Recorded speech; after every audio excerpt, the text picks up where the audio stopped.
बोलिए।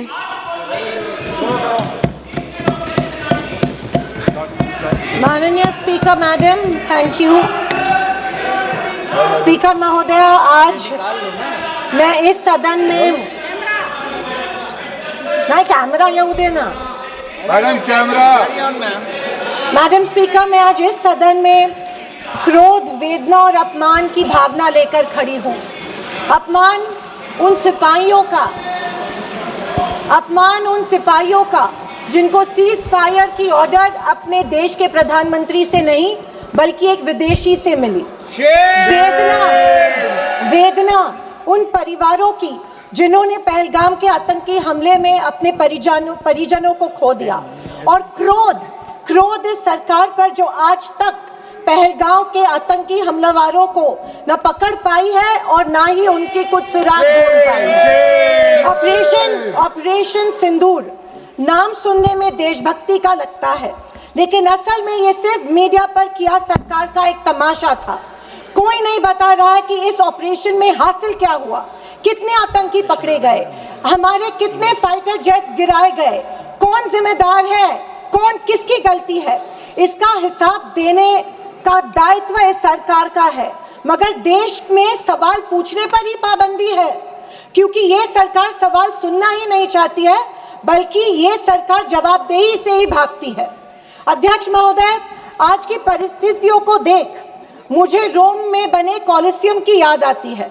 विश्व की सबसे अविस्मरणीय और पुरानी इमारतों में एक है। रोम में बनी कॉलिसियम मनुष्य की कल्पकता और निर्माण क्षमता का एक अभूतपूर्व मिसाल है, पर इसके अलावा वो एक गंदे और घिनौनी राजनीति का भी प्रतीक है। कहा जाता है कि इसका निर्माण उस समय की जनता को खेल और मनोरंजन में उलझाए रखने के लिए किया गया था, ताकि जनता का मूल मुद्दों पर से ध्यान भटक जाए। कुछ ऐसा ही आज हमारे देश की सरकार करती प्रतीत हो रही है। पर अब खेल और मनोरंजन ही काफी नहीं है। किसी महत्वपूर्ण इलेक्शन के पहले आतंकी हमला और फिर सरकार की जवाबी कार्रवाई। आतंकी आए कहां से, कहां गए, ये सरकार को कुछ नहीं पता, पर हमें पड़ोसी देश पर आक्रमण करना है और उसके आधार पर वोट बटोरने हैं।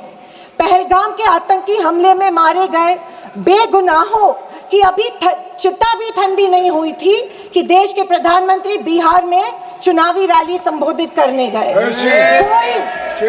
कोई जिए कोई मरे, इनको कुछ फर्क नहीं पड़ता। ये 24/7 चुनावी मोड में रहते हैं। फिर साहब की मार्केटिंग की तरकस से आया नया तीर, ऑपरेशन सिंदूर। मुझे हमारी सेना की बहादुरी पर बिल्कुल संदेह नहीं है। मुझे हमारी सेना की बहादुरी और वीरता पर बिल्कुल संदेह नहीं है, पर इस सरकार की दुर्जनता की सीमा देखिए कि सेना के जवानों को लड़ने जरूर भेजती है, पर हमला होने के पहले दुश्मनों को आगाह भी कर देती है। वाह, ये हमारे परराष्ट्र मंत्री का बयान था। क्या यही कारण है कि हमारे जेट्स दुश्मन के द्वारा गिराए गए? क्या ये हमारी सेना के जवानों के जानों के साथ खिलवाड़ नहीं थी? खैर, जो इंसान मानता हो कि इस सेना के जवान की तुलना में एक व्यापारी ज्यादा खतरा मोल लेता है, उससे हम अपेक्षा ही और क्या करें। ये मूर्खता है या फिर देशवासियों को मूर्ख बनाया जा रहा है? ऑपरेशन सिंदूर से देश को क्या हासिल हुआ? अमेरिका के दबाव में किया गया एक शर्मनाक सीज फायर। फॉरेन पॉलिसी ऐसी कि मित्र देशों ने आतंकवाद की निंदा तो की, पर पाकिस्तान की नहीं। स्पीकर मैडम, प्रधानमंत्री कहते हैं कि ऑपरेशन सिंदूर का जश्न मनाने का पर्व है। किस बात का जश्न मनाए प्रधानमंत्री जी? हमले के पहले आपके विदेश मंत्री दुश्मन को हमले की पूर्व सूचना देते, उसका जश्न मनाए? इसी का असर ये था कि हमारे जेट्स गिराए गए, क्या इसका जश्न मनाए? या फाइटर जेट जो क्षतिग्रस्त हुए हैं उनके पायलट्स का क्या हुआ? इस देश को अभी तक उसकी जानकारी नहीं है, क्या उसका जश्न मनाए? सीज फायर का ऐलान इनके कथित मित्र ट्रंप करते हैं, इससे जो हमारी देश की तीनों सेनाओं का मानसिक खच्चीकरण हुआ, क्या उसका जश्न मनाए? और तो और पहलगाम के आतंकियों को कोई सुराग नहीं, क्या इसका जश्न मनाए? इंटरनेशनल कम्युनिटी में भारत की छवि इतनी कमजोर अब तक कभी नहीं हुई थी। हर चीज को इवेंट मत बनाइए मोदी जी, अपने मन की बात छोड़कर देशवासियों को की सवाल का जवाब देने की भी हिम्मत दिखाइए। याद आती है जब इंदिरा गांधी जी के सामने पाकिस्तान सरेंडर हुआ था और एक हार्ड लाइनर निक्सन जैसे को भी इंदिरा गांधी की बात सुननी पड़ी। और विदेशी नीति की तो हालत और भी शर्मनाक है। हमारे पड़ोसी नेपाल, बांग्लादेश और श्रीलंका जो कभी भारत के सबसे करीब थे, आज हमारी पीठ पीछे चीन से हाथ मिला रहे हैं। एक समय था जब भारत के पास नेबरहुड फर्स्ट की नीति थी और आज हमारे पड़ोसी हमें लास्ट प्रायोरिटी मानते हैं। स्पीकर मैडम, विदेश जाकर इंडियन डायस्पोरा के साथ तस्वीर खिंचवाना ही विदेश नीति बन गई है। अब ये सरकार प्रश्न पत्र भी खुद बनाती है और उत्तर भी खुद तय करती है। जनता से कोई संवाद नहीं, पार्लियामेंट में कोई ट्रांसपेरेंसी नहीं। ये सरकार केवल प्रचार की मशीन बनकर काम कर रही है। पहलगांव के शहीदों के परिवारों को जवाब कौन देगा?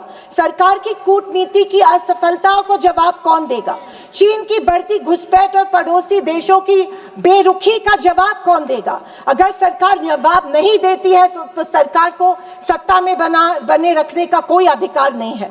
विपक्ष का हर सांसद लोगों के सवालों को उठाता रहेगा और अगर सवालों से डरती है तो कुर्सी छोड़ो।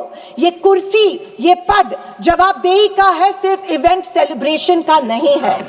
और अंत में मैं इतना ही कहना चाहती हूँ कि आवाज न सुनी हमारी, कुछ गम नहीं। आवाज न सुनी हमारी, कुछ गम नहीं। मजलूमों की चीखें तो सुन लीजिए। मन की बातें बहुत कर ली साहब, वक्त मिले तो देशवासियों की गुहार भी सुन लीजिए। थैंक यू महोदय, जय हिंद।